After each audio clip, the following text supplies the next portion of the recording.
Support comes from the Missouri Forest Products Association, honoring Arbor Day on April 26th, with an ongoing commitment to sustainable stewardship and conservation of Missouri's forests. ChooseWood.com. If you have a smart speaker, you have access to the entire world of NPR and St. Louis Public Radio. All the latest news and all the captivating stories. Activate our voices with yours by telling your smart speaker to play St. Louis Public Radio. From St. Louis Public Radio. This is St. Louis on the Air. It's the exact metabolic opposite of obesity, pure lipedema is. And we're trying to improve that treatment.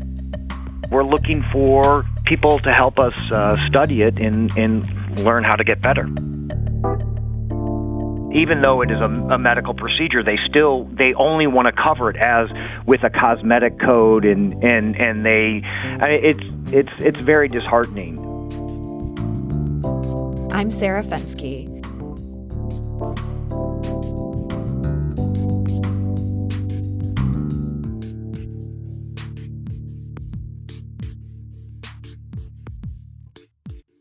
Some studies suggest that as many as 11% of women suffer from lipedema. That's a lot of women. But here's the truly shocking part. In many cases, their physicians are ill-prepared to diagnose it. Some women truly suffer as a result. Dr. Thomas Wright is on a mission to change that. He's published numerous papers about lipedema and has a new study underway with the Washington University School of Medicine to explore how best to treat this condition. Dr. Thomas Wright is medical director of the Laser, Lipo, and Vein Center in O'Fallon, Missouri, and he joins us today to tell us more. Dr. Wright, welcome. Welcome. Yeah, thank you. So let's start with the simple part. What exactly is lipedema?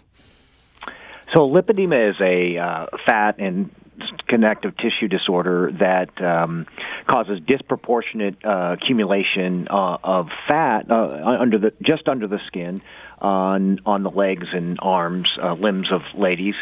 And as it progresses, it causes heaviness, tenderness, and then it starts to affect gait and function. The way people are able to walk and move. Yeah. So how is it different than normal fat? You know, we all know people who are carrying around extra weight and that affects how they're able to move and walk.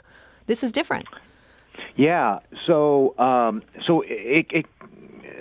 first of all, I just want to say it is common, and you probably, there's a lot of ladies, people know ladies who have these lobules and on their legs, or they're even when they're relatively slim, and so these lobules can then just by mechanical forces affect the gait and stance, and then so this fat is very it's metabolically different. So it is it can cause it under the same circumstances with the same nutrition, it can double in size compared to non-lipedema fat. And, you showed me some photos of this as we were preparing for this interview, and it made me realize, I have seen people where, my best guess would be that they're suffering from this. It does look different. It's something, we're going to tweet a link there at STL on air. If people want to take a look at this, there's a very distinctive look to this kind of fat, and it can be very hard for people because you can become extremely large, mainly in the bottom half of the body, even though it doesn't seem to affect people as much on the top half the way maybe a normal overweight situation would. Is that common for people suffering from this? Yeah, so it's the exact metabolic opposite of obesity, pure lipedema is. In that it accumulates in the extremities, not viscerally, and it behaves metabolically different than normal fat that people and has effects. So obesity has more effects. Has more risk of diabetes and heart disease, whereas lipedema fat does not. It's relatively insulin sensitive, and And so, but then as it accumulates, it can cause a secondary obesity, and then they have both lipedema and obesity, and it makes it even tougher to treat. Because it makes it hard for people to move when they're carrying around this particular sort of heaviness. Yes. So these photos, like I said, this kind of hit things home for me. I'm like, I have seen this out and about. And yet you say, and many studies have shown, that a lot of physicians miss this, even when it's right in front of them. How is that possible for something that presents in ways that seem somewhat obvious? Well, so awareness is very poor. A recent study showed 92% of physicians couldn't recognize it when it presented to them, and then nurses and therapists and such also have a very poor awareness. But it's literally staring right in front of you, and so it's very unfortunate because we need to be the medical community and the population at large needs to be more aware of this. And you've mentioned that your own grandmother suffered from this. Is this something that where she was ever given a proper diagnosis? Unfortunately, no. It was, even so. This was originally actually described at the Mayo Clinic in the 30s, but it was kind of forgotten, and it's really been just recently that first through in Europe and now more recently in the U.S. that we've refocused attention and brought more awareness, or at least trying to bring more awareness about it. So you've published some case studies related to people who've had this and dealt with it for years because they weren't getting a proper diagnosis. And in some cases, these are some kind of harrowing case studies. Can you give us an example? How might a woman be affected by her physician just missing out on the fact that she has lipedema and she's struggling with this, just thinking that she's overweight? Right. So I mean, there's some fairly tragic cases where the most extreme was a lady who was overweight, and she, but also had lipedema, and she had a gastric bypass surgery and lost a great deal of weight and continued to lose weight, and then.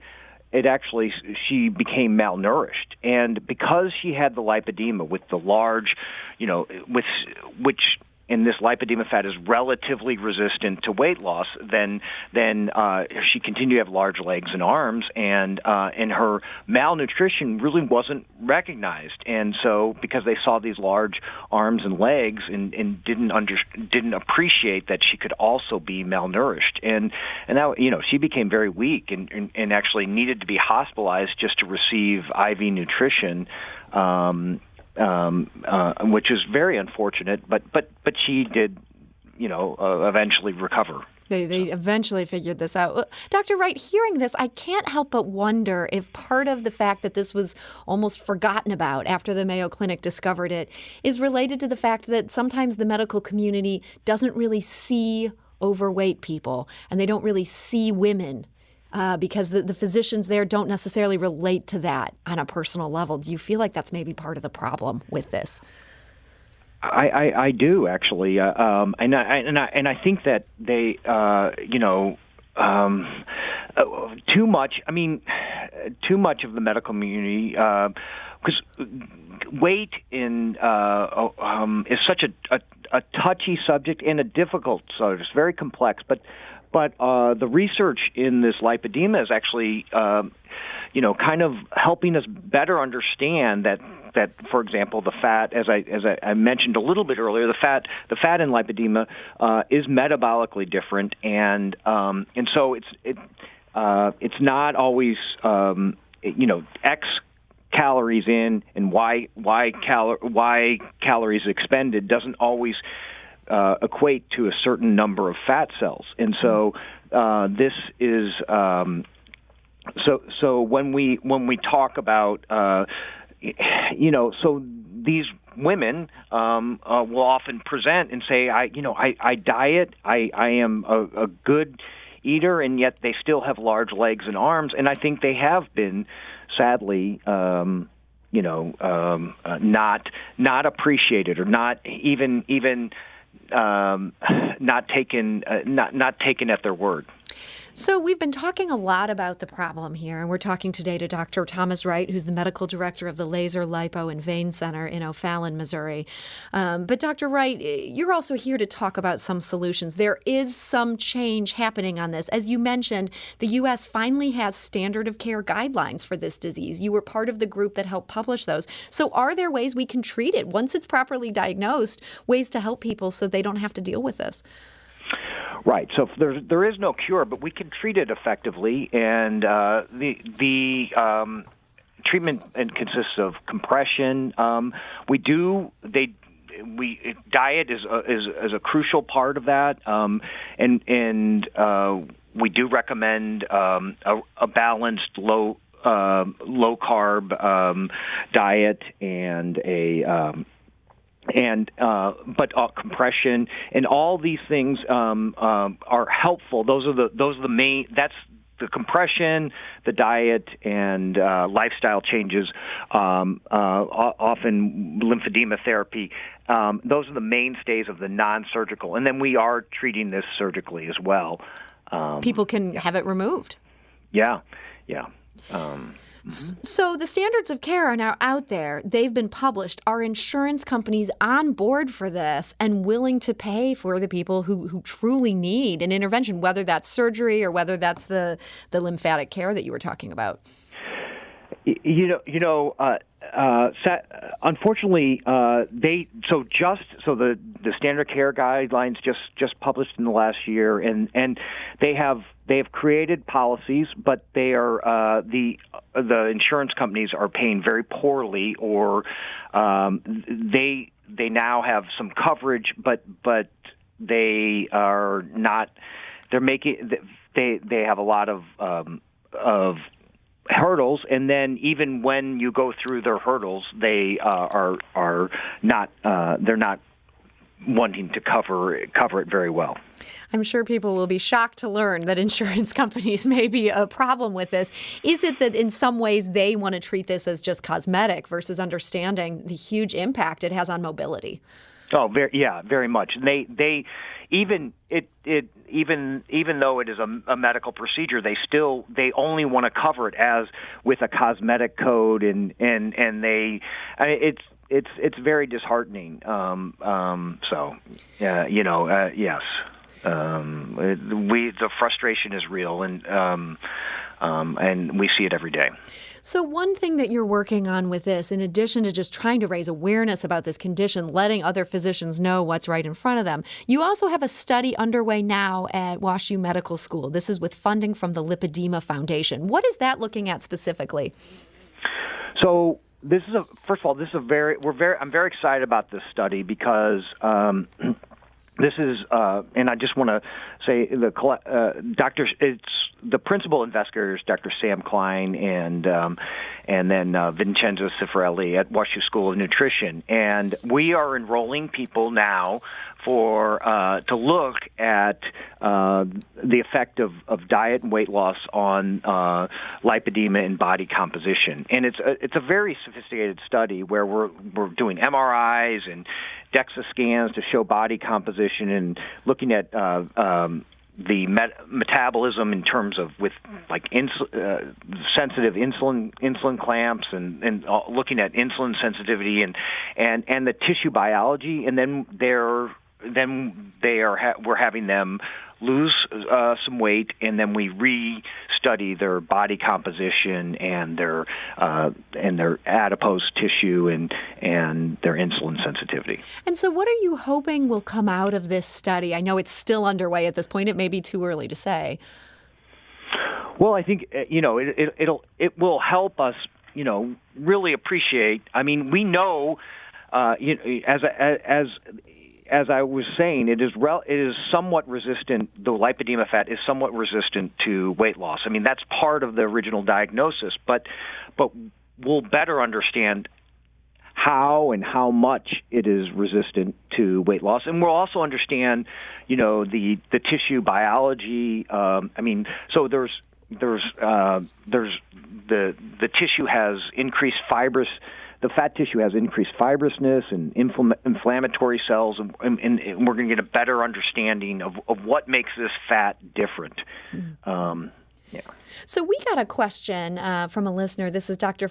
Christopher Keating on Twitter. He writes, "Can your guest explain the difference between lymphedema and lipedema?" Yeah, so that is one of the principal things that distinguishes in the differential diagnosis, or when we had to diagnose it, it is different from pure lymphedema in that, but there are also some overlaps. So the main difference is lymphedema is purely a lymphatic issue where there's some obstruction to flow of the lymph, and it presents it generally presents distally on the limbs, and then or at the feet and hands, and then progresses. But lipedema also affects the lymphatics, but it's primarily a fat tissue disorder, and spares the hands and feet of limbs it affects. So, Dr. Thomas Wright, you've been so helpful in walking us through this condition, something I had not been aware of prior to this conversation today. What's one thing that you're hoping to leave us with today for people who may be intrigued by this conversation and want to know more? Well, so I mean, first of all, I think it's common. Most of the listeners probably know someone who may have this or has at least the characteristics of it. There's effective treatment. We are trying to and we're trying to improve that treatment, and we're looking for people to help us study it and learn how to get better. So if you're somebody who you think you might be suffering from this, you may want to reach out to the Laser Lipo and Vein Center in O'Fallon, Missouri. They can ask you some questions, find out if you'd be a good fit for this study, or you can just get more information about this. We'll get all of that information on our website for people who want to know more. Dr. Thomas Wright, thank you so much for joining us today. Thank you very much, Sarah. It was a pleasure. Today's episode was produced by Sarah Fensky, with audio engineering and podcast design by Aaron Dorr. Our executive producer is Alex Hoyer. St. Louis on the Air is a production of St. Louis Public Radio. Understanding starts here.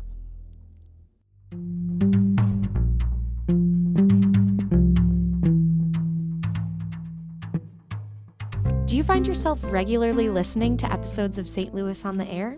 Suggest us to a friend you think might enjoy our conversations. And leave us a review and rating on Apple Podcasts on the App Store. It's the simplest way to help people discover our show. Thanks. St. Louis Public Radio is a member-supported service of the University of Missouri, St. Louis.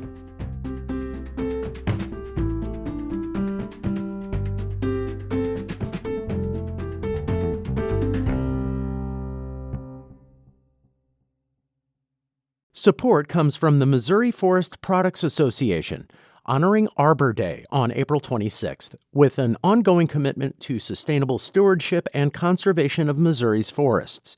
ChooseWood.com.